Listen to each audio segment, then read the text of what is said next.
मैं देश के प्रधानमंत्री जी नरेंद्र मोदी जी को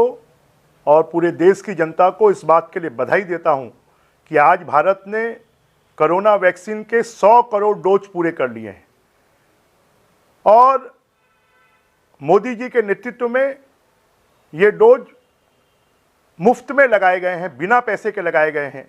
विश्व का पहला देश भारत है जिसने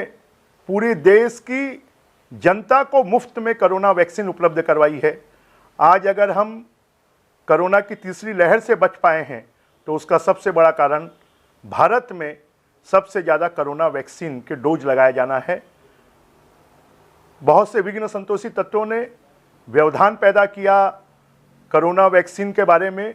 परंतु उसके बाद भी ये लक्ष्य प्राप्त करना अपने आप में हम सबके लिए गौरव की बात है। मैं सभी को,